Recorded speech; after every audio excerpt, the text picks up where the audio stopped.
এই বোনটি কাজ করতে করতে হঠাৎ করে পেটে ব্যথা ধরে গেল, বোনটি আর কাজ করতে পারছিল না। আর এদিকে স্বামী এসে বললো, এই চালু করে টিফিন দাও, অফিসে যাবো, দেরি হয়ে যাচ্ছে আমার। আর বোনগুলো কথাগুলো শুনে বলল, আচ্ছা ঠিক আছে আমি দিচ্ছি। আর বোনটি উঠে রুমের দিকে গেল, আর স্বামী দাঁড়িয়ে আছে, বউ খাবার এনে দিল। স্বামী বলল, আচ্ছা ঠিক আছে। আর স্বামী তখন অফিস থেকে রওনা দিল। আর স্বামী তখন এই জায়গায় দাঁড়ালো, আর মনে মনে ভাবছে, বউ অসুস্থ, আজ আমি কিভাবে অফিসে যাচ্ছি। এই কথা মনে করে তখন ফোনটা বের করলো, আর তখন মালিককে ফোন দিল, বল মালিক আমার বউ অসুস্থ, আমি অফিসে যেতে পারবো না, এই কথা বলে দিল। আর তখন ভাইটা দেখেন কথা বলে ফোনটা রাখলো, আর তখন ভাই বাসার দিকে রওনা করলো। আর তখন ভাই বাসার দিকে যে দূর থেকে দেখে বউটা অসুস্থ, এখনো পেট ব্যথা করছে। আর তখন ভাই এদিকে তাকিয়ে দেখে ঝাড়ুটা পরে আছে, আর দেখে ঘর দুয়ার সব এলোমেলো হয়ে রয়েছে। আর ভাই এই দৃশ্যটা দেখে তখন রুমে গেল, আর রুমে গিয়ে বউর কপালে ধরলো, দেখে জ্বর এসে পড়েছে।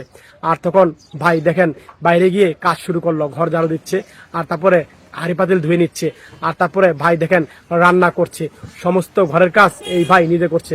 বাইরে এলো, আর হঠাৎ করে বউ জাগনা পেয়ে গেল, আর মোটামুটি সুস্থ বললো, ঘরের কাম আমার সব করে আছে, আর আমি এখানে শুয়ে রয়েছি, ঘরের কাম সব আমাকে করতে হবে, এইভাবে বোনগুলা বলছে। আর তারপরে উঠে বাইরে দেখে সব কাজ করা অবাক হয়ে গেল, আর বললো কে কাজ করলো এগুলা। আর তখন তাকিয়ে দেখে তার স্বামী কাজ করছে। আর তখন বোনটি খুশি হলো, আর খুশি হয়ে স্বামীর কাছে যাচ্ছে। আর স্বামীর কাছে গিয়ে তখন পাশে বসলো, আর বলল যে এগুলা কাজ কে করেছে। স্বামী তখন বলল, যেগুলো কাজ আমি করেছি। আর বলল, আপনি করেছেন? বলল, আপনি করা কি দরকার। আর তখন স্বামী বলল, তুমি তো অসুস্থ, তুমি তো প্রতিদিনই করো, আজ না হয় আমি করলাম। এইভাবে স্বামী কথাগুলো বলছে। এই ভিডিওটা দেখে যদি আপনাদের মায় লেগে থাকে, মন থেকে শেয়ার করে সকল স্বামী স্ত্রীকে দেখা সহ্য করে দিবেন। সবাই বেশি বেশি শেয়ার করে সবাইকে দেখা সহ্য করে দিবেন।